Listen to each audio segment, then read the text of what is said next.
Club car carryall is a light-duty utility vehicle to carry people out and equipment out. Sod cutter is a walk-behind machine that cuts sod wherever we want to do renovations or repairs. Lily spreader is a large spreader for applying fertilizers. Top dresser is to apply the sand to the greens to help keep them smooth, loop thatch development on the greens. Also help fill the aerification holes when you do airifying. John Deere 4520s is a tractor. The attachments below will go on the tractor, the loader and the backhoe. Proforce blowers are tow-behind turbine blowers for blowing debris, leaves. And hover mowers are trim mowers they basically ride on a cushion of air around the bumper. Primarily they use it around the edge of the bumper, so our heavier equipment doesn't get close to the edges, destroy the edges. And below that is just a small equipment package: backpack blower, string trimmers, power pole saw, and a reciprocating trimmer head. The lower level of that smaller amount, the 5280, is not part of the finance package. That just identifying it. That could be a cash purchase. That can actually be a purchase out of operations. I can do that now. So all of that, you can see that the retail price of that is about $716,000. With the national account pricing that we have, it takes $191,000 off of that. So the net price is $525,000. And at 3.9 interest rate over 60 months, that equates to about a $9,700 a month on a 12-month schedule. $9,700 a month capital lease payment. Now, Anthony, I've kept this in as an operating expense for now. You need to give me direction whether or not this needs to hit the balance sheet as capital. But I haven't come off of the UDAR. For optics' sake, I've left it in above the line here. Right, that's fine. Since it is a capital expense, maybe the interest expense stays above the line. You have to tell me how that needs to work from a financial perspective. So is it safe to say that with this equipment, there'd be no need to really lease any significant amounts of equipment or rent any kind of equipment to maintain the course? This will give you the equipment you need to pretty much take care of the course. That's correct. The only outside services you probably would have is your pump startup, right? To blow out the system. Well, I plan to. You can, okay. So this will take care of 98% of what you need to do. To put it in perspective a little bit, like, so it's a good question that you asked there. We've explored going with an outsourced company to do aeration in-house, because when you look at what is the 648, it's a $26,000 piece, and you've got another $19,000 for the aerator, which gives you fairways, right? You're looking at about $16,000 to $20,000 a year to have an outside company do it. So you're looking at a piece of equipment that's Pays for itself in a year and a half. $45,000, two pieces of equipment, $16,000 on the low side, probably more like 20. And you hire a company to come in and knock it out for you. So having the equipment and then also the talent, the expertise to do it, and the manpower to do it, saves you a lot of money in the long run. And you can also control the timing. Oh, absolutely. Of when Do whatever you want. the aeration. I would a lot better. Yeah, I mean, he can go out at any given time and aerate a green. He's got a green that needs a little help. Struggle a little bit. He wants to open it up, get some air movement. He wants to do one green on a day in August because he feels it's the right agronomic decision. Then you're not bound by equipment restrictions. Now, again, this does not have this list. $525,000 a month. You get that. But this list is not a.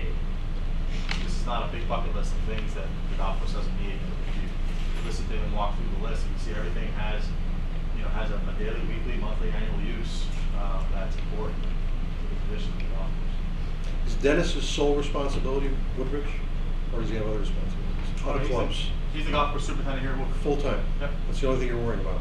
Other than my honeydew list at home. Which he may need to borrow a string trimmer. How quickly can you actually get this equipment? Once we start the documentation process, these vendors will start to deliver. Once there's a commitment from the town and they know that the documentation is being driven, we will have to finalize the financing source. The vendors will start to ship it. So weeks, a couple weeks. And we need it. It's getting, the fairways need to get cut on them. Hopefully that happens tonight. Okay. So the operating budget then is as presented plus $3,400 for the beverage cart, is that right? Beverage cart, back. It's not in the golf cart lease? The beverage cart is in the golf cart lease. Okay. In the budget that you have, it is, I'm $140 off for the year. I was waiting on a quote and I had to make a couple assumptions. So the beverage cart lease is $34.39.98 a year. The budget that you see, $71,000, has it assumed at $3,300. So it's off. I have to make a couple $100 adjustments to the budget. So the golf cart I think was off by $25 per month, and the beverage cart is off by $140 for the year. So that 71.7 is more like 72, and we're pretty close. 72. And then the maintenance fleet is spec'd at a 60-month, 3.9% rate. Now, I've got it in here at a 12-month payment. Right. Would you like me to see this as a 6-month payment too? Do we want to avoid any winter obligations? You tell us what you'd like to do. I don't think so. If things pan out, it's not gonna matter. It won't matter, yeah. Correct. Well, we've got the golf cart lease on a 6 on, 6 off. Try to conserve some cash. I mean, over the course of a year, cash is cash. So you're either gonna have it or not. Cash is cash. It is easier sometimes to have that hit in the season when the money's coming in, as opposed to the off season. It's just one less thing you have to conserve for in the off season. So we've always liked it because you don't have to plan to pay it. You pay it, and it's done by the time your operation shuts down. You no longer have that obligation. So if you want to see it all on 12 months, essentially on the golf carts you're cutting the cash right now. I don't see why not, because it's not like we're drawing paychecks out of this. You know, we're not the owners of the course where we're going to be compensating ourselves. Where an owner would want to be compensated. Whatever money is there is for the operation of the golf course. It's not for anything. So you'd I think rather it'd be see them all spread over 12 months? So. Yeah, sure. I think so. So I'll reallocate this. So call this, the 11.4 goes to 57. Yeah. Whatever money you take in is going to be there regardless. It doesn't change very much. It might change pennies here or there on the financing, but that's insignificant. Yeah, I think 12 months makes more sense. Yeah. Yeah. And then the last item on here that is in the budget that you have is a range vehicle. Range vehicle is an enclosed cart that'll be used to go pick the range. It has to be a special vehicle because it has to be safety protected. Can't easily get something over a golf cart to do that. That vehicle's cost is $347 per month, $2,081 per year. So that's over 6 months. So $2,081 per year. I actually have $3,300 in the budget for that. So it's actually all of this is going to wash out. So I have a little bit extra. But $2,081. That is also on an operating lease. I'm going to get it quoted on a capital lease and maybe stretch it out. The price won't change on the annualized side because that's a gas vehicle and it can last forever. We don't recommend keeping the beverage cart because those things have a lot of moving parts and they get pretty beat up over the course of 4 or 5 years. But a range vehicle, you just keep that thing healthy with a good gas engine and it'll last you a long time. And that's it. And the actual range attachment, the picker attachment, we can fund that in the operating budget. It's about $1,000. What is the actual cost of it? The actual cost of the turf vehicle? I don't have it. I actually only have it quoted on the finance side, on the lease. You say it's in this budget? Yeah. The lease pricing is in the budget. I don't have the retail pricing. It's hard to buy. But I can certainly get that. Okay, so I'd entertain a motion to accept the budget as submitted. The operating budget. I guess we have two. Well, that operating and then equipment and cart packages. We got to do them separately. Well, they're included within that. Want to make it all one? Yeah. Okay. So I'd entertain a motion to approve the operating budget as submitted, which also includes the equipment and cart packages. I'll second it. Any discussion? I just have a question for Tony. If the town were borrowing funds to fund the equipment rather than doing the lease to 3.9% rates, out?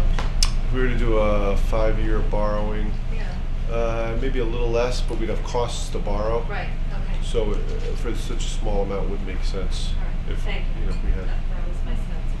And Tony has been the one, governing where we go on that. So we propose what we can bring as far as financing partners. We're We're exploring our other options also. And all of this will be financed in the town plan. Correct. So it'll ultimately be Tony's approval on the financing source. Correct. Yep. I could be totally wrong about this, but I seem to remember at the commission meeting, there was some talk about having a line item contingency amount. Did I dream that? No. In what category? I thought it was on the food and beverage side. No, it was on. What was it pool. on? It was on the pool side. A line item contingency? Oh, well, not, in other words, that there was gonna be some contingency built into your budget funding. For some reason, I think it was $35,000. How much? $35,000. Does this ring a bell for anybody? Yeah, it was originally in the discussion of the pool, which has The pool. been rethought. Oh, You okay. mean for capital? For the pool, it's for the pool Oh, discussion. was it on the capital side? Yeah. Unknown expenses, I think. Yeah, well, it would have been capital, but also it may be something that's proposed to be expended in the current fiscal year and not in this budget I'm sorry, okay. year. Those are startup costs for the pool There will that will be be startup costs incurred. for the pool that are not part of this fiscal budget. Be They'll have incurred. to happen prior to July. Well, Before June the sun 30th. was in my eyes. I couldn't tell what was going on in the meeting, so, okay, yeah. fine. I think Geek got a suntan. Yeah, It's in it his was face the whole quite meeting. something that night, I remember. Thank you. So there's been a motion made and second. Is there any further discussion? Tony, do you have a total on this? Do you know what we're committing to? Is it 884,000? Is it 700? Do you have a total? With, It's as submitted. I think it's the Total what? It's the total, well, I total mean, expenditure between the budget. carts, between the equipment leases and everything else, what's the total? Right? 200,000. Is there a total number we're committing to? 201,000. It's 1.47 million. 1.47. Yeah, that's the expenditure, It's on total the sheet. expenditure budget, plus 20,000 for, up to 20,000 for tree works. So it's 1.49. It's on that sheet you have there, No, Andy. but the equipment in the You're talking about the golf total, cart right? leases is 202,000. No, I'm Meant talking the about total, the total budget. No, I meant the total leases and Oh. between carts and Oh, okay. between. 202. It's not 202. Yeah, if you're purchasing, you got a lease purchase, capital purchase on $525,000 worth of. Yeah, it's 130,000 a year for 5 years, Yeah. 650. 650 there. And then Plus the carts. 71.7 for 4 years, which would be Carts, 286.8. Right. How's that for quick math? 940. I do want to clarify this. The 524 is 116 per year. We've got some contingency capital in the budget that may or may not make the final cut that we've earmarked. It's got no use in it, and it's about 50,000 in capital. That is 11,000 of that annual lease payment that may not happen. That would not happen unless it was part of the plan. It's just the original budget had 135 a year, so we kept it close to that with 130, just in case there was an unknown that comes in the next 30 days. But we had On this equipment, what kind of warranties are there on this stuff? standard warranties. I can circulate copies. I can't quote them off the top of my head. There are standard warranties that are nothing that is abnormal. The warranties are typically non-negotiable on these companies. We do not buy. We're not. I will say we are not buying any premium warranties that might come with them. Yeah. We've had good relationships with all these vendors, with national accounts involved, and at the end of the day, that's also what what a talented mechanic is for, is to make sure their equipment sees its best useful life possible. So what we're approving is the budget as submitted. Correct. Okay. So is there any further discussion? Okay, all, this is for the Board of Selectmen. All those in favor signify by saying aye. Aye. Opposed? And of course, we anticipate that this budget, you opposed? Okay. We anticipate that this, Right. 5-1. We anticipate this budget is going to be fully funded by the revenue that's generated. Correct. And could you maybe clarify what happens to the profit that's projected by this budget? Essentially, the profit that's projected by the budget, it'll be a separate fund. So once there's a profit at the end of the year, that's a discussion that would take place as to what's the best use of that profit. So Whether- that actually comes to the town. Correct. That there are certain incentives for Billy Casper and under the agreement? Well, the money's administered by us as your agent. But it's and our- you have access to it Right. at your whim. So if Tony says you we could need you to wire us X, or we need this, we need that, Right. it's all You could yours, decide to- it's available to you and the town at any given time. Right. So that, every month we'll produce a financial statement that'll have a cash flow balance as well as a current AP schedule and all the different things that complement the financial package. But any day, any time, Tony actually has access to the accounts.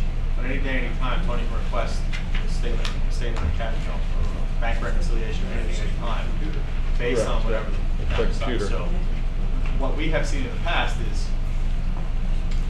at some point throughout the year, we will say, okay, let's look at a distribution out of our operating account into your operating account and give you the money back. And it's based on where we are today and what the cash flow projection is, let's say, for the next 90 to 120 days, and there will be a determination based on the town's priority. And once we have that distribution, by the end of the fiscal year, there's several options available, including reserve for any future obligations or offsetting operating expenses. And there's a number of sort of things you have to work through, come up with a policy to determine that. The operating accounts that we're using are exclusive to Woodbridge, and we operate Woodbridge with an exclusive single-purpose entity, so there's never any commingling or funding of any other golf courses we're involved in. So all monies that are deposited, there's three accounts: a depository account, an operating account, and an on-site account. They're exclusive to Woodbridge, so Tony has access to those. It could. Yeah. This money could be used to offset debt service. It could, certainly. Just so I know where we're at, I'm just curious, Greg, why are you opposed? I'm not comfortable with the $940,000 obligation when we haven't yet determined as a town if we want to commit to a golf course. I'm not committed to the idea definitely of us running and operating a golf course, so I'm not ready to commit to 940. I'm just curious. I have one other question. Where in the budget is actually what we are paying Billy Casper Golf, aside from covering It's in general administrative. General administrative. Is that $6,500 a month? It is $78,000 a year. Yeah, that's in the 211 figure. Okay, that's just one. The only thing I don't have in here, Tony, which we would have to discuss, is I did not budget for any incentive relative to performance. Okay, so we would have to figure that, we have another opportunity after the hearing. Is the final recommendation? We haven't discussed it. Some clients like it to not be part of the operating budget. Some clients like it to tie actually to the operating results and whether or not one will be earned based on the budget amounts. So you and I just have to get on the same page of that. But $6,500 a month is budgeted in the general administrative. Okay, we have action by the Board of Selectmen, now the Board of Finance. I'll make a motion to approve the operating budget and the equipment and cart packages as presented. Second. Any discussion? Only discussion I'd like to make is that I'd like to compliment you on your presentation. I think the information you've presented is clear. I think it makes sense. And quite frankly, it's more information in one night than we've probably had in 3 years. So I compliment you, and I look forward to seeing you hit these numbers. And I think many of your numbers are conservative, and yeah, I think as much as I was probably in what Greg was saying, I was never looking to run a golf course. I think hopefully with a professional organization like Billy Casper on board, we might be able to make a go of this. So I have a lot of people working hard on behalf of the town as well. We've enjoyed interactions with everyone involved in the town, the commission, and everyone's been very supportive, and it's been a good team effort so far, so we appreciate all the support. any other comments, questions? Yeah, I think it's actually important to accept and present that we have to accept some risk. And in every single option that we've ever considered, there's been risk. And it's really determining how much risk we can really absorb and what do we think the benefit is to the town in the long term. So I think that's the basis really of the vote. It's a really good point. How do we really want this to succeed and proceed? But any option that we would consider is going to involve some risk. I mean, if we're gonna accept risk, I think maybe the taxpayer should have something to say about it. I mean, and what I'm saying is that's very nice. What I'm saying is, if we're gonna accept risk, I think the taxpayers, based on what we're committing to, should have something to say about it. So, you know, I think we have to be careful. Now, everything we do from a budget point of view is really tax-based driven. True. Okay? No risk.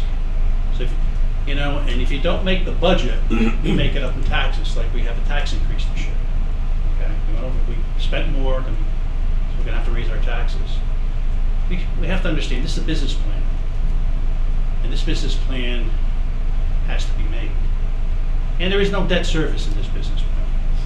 I mean, no debt service here. If you add the $430,000 in debt service, we're negative, as we sit here right now. And I support the plan because I think we have to move forward on this.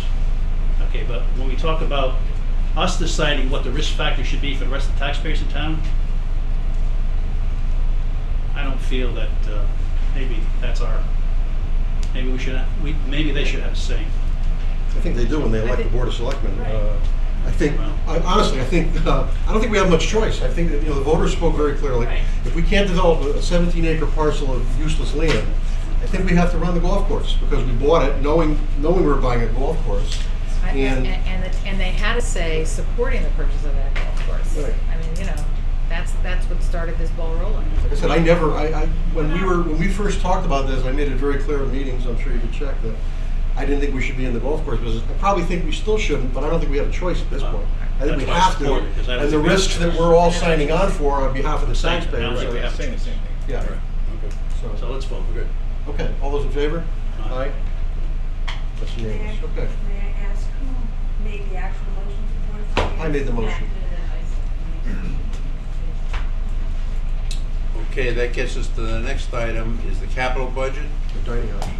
Well, we're gonna they're gonna make some recommendations, as I understand it, to the Country Club of Woodbridge Commission. They'll be meeting, we'll schedule a meeting for April 9th. And Brian and his staff will make some recommendations about that. And then we'll take those up at the Board of Selectmen on April 11th. Okay. Does this action now authorize me to start the documentation process? It does. Yes. Okay. Yes. So the next item on the budget, on the agenda, is a capital budget.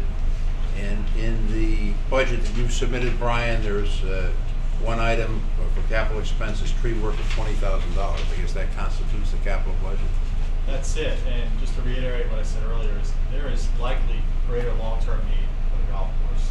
And we were pretty adamant months ago in meeting with you that you have to digest what others have recommended and let an operator, regardless of who the operator was at the time, let an operator really get in there and give you a recommendation with respect to what's needed. It's still premature for us to determine what that long-term need is. The tree work, yeah, we think that's good. Fit up some canopies, move some air. And that's the only thing we've been able to really get our arms around. Until you really go through a growing cycle, get into the operations and understand how water moves around the golf course. What we're able to do through our cultivation and our own chemical and maintenance programs, we're not in a position to recommend anything else. So there's likely going to be a long-term capital plan at some point in the future. But right now, we're really excited with what we've seen so far. We think getting some trees, thinning some things out will allow us to address a lot. And as we identify little things that we need to do, if we need to fix a drain line here or something there, that's all accommodated for in the operating budget, being able to accomplish some of those minor repairs. Tony, how much money do we have still? From About 125,000. Not counting if we collect any more money. Correct. That's what we currently have in the till. Correct. If we needed any, if something came up beyond this, we could certainly use it. What are the plans for that money? Just capital if we need it? There are no plans Okay. specifically designated. Could be debt service. Could be whatever the board. We'll be making that finance want to in do. conjunction with the Board of Finance, any recommendations about the use of that money. Without getting into the legalities, are we pursuing, trying to collect any more of that money? It's an yes. It's an ongoing? Yes. Okay, so I entertain a motion then to approve the capital budget in the amount of $20,000 to the Board of Selectmen. So moved. Second. Any discussion? All those in favor signify by saying aye. Aye. Opposed? Passes unanimously. Okay, I'll make a motion for the Board of Finance that we accept the capital budget of $20,000 for tree work as presented by Billy Casper-Goff. I'll second it. Any discussion? Favor? Aye? Okay. The next item on the agenda is residential rates extended to employees of the town of Woodbridge, and I know the Country Club of Woodbridge Commission voted to recommend that, and we have historically, since 2009, included not only the employees of the town of Woodbridge, which includes employees of the Board of Education, but also employees of the Amity school system. That's been how we've operated to date. So that allows them to participate or make use of the Country Club of Woodbridge as if they were Woodbridge residents. So you're talking Beecher, Beecher, Board of Ed, Beecher and Amity. Okay. Amity and Okay. Town of Woodbridge employees. So I'd entertain a motion to that effect. So moved. Whoops, second? All right, any discussion? All those in favor signify by saying aye. Aye. Opposed? Passes unanimously. I don't think that affects us. No. And then the next item is the adoption of a logo for the Country Club of Woodbridge, and do you have a presentation on that, Brian? I didn't anticipate this being on the agenda, but I did hear that it was on it. Okay. Everyone has a copy of this one. All right, okay. You have essentially identical side-by-side logos, just with different wording and name.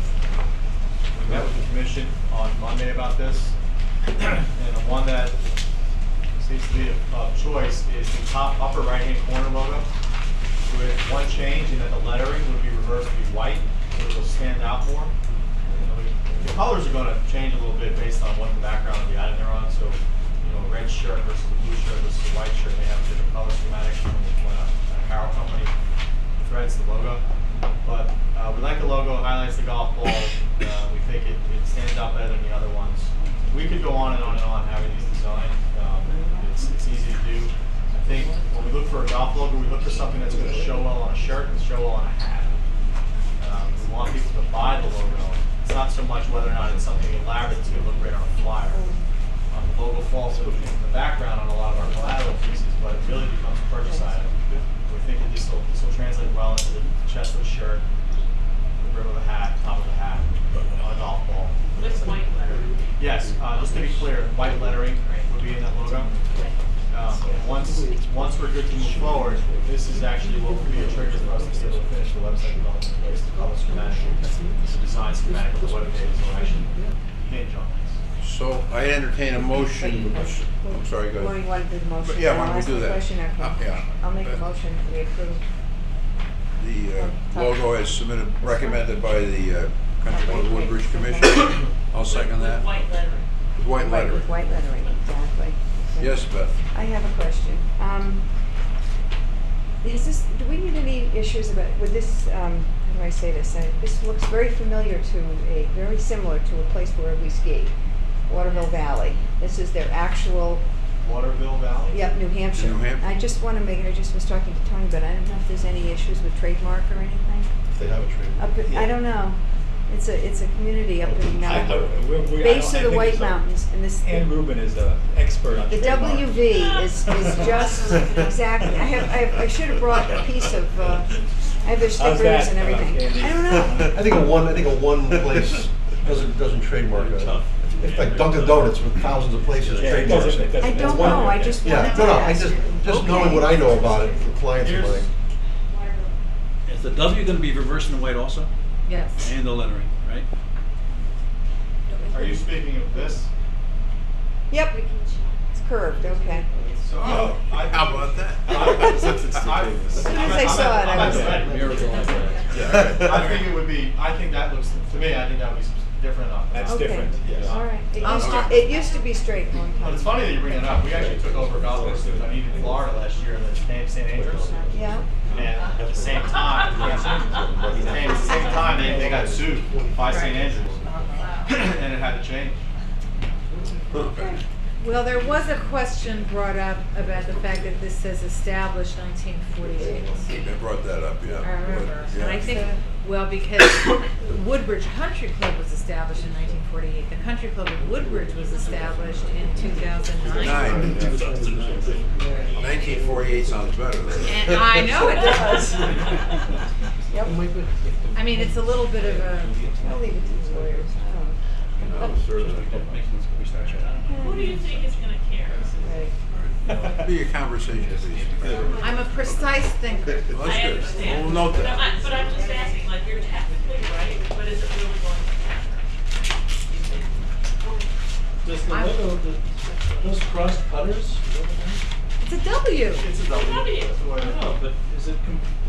It looks like lacrosse sticks. Look, lacrosse hockey sticks. like hockey sticks. Hockey sticks, yeah. You know, this is such a science experiment because Brian didn't even think that this was a W the other day. Remember? Well, I knew it was a W. He knows his But you said it didn't look like a W. It doesn't look, that's why I don't like the logo. I mean, I don't like it either. Well, sorry. Okay, any further discussion?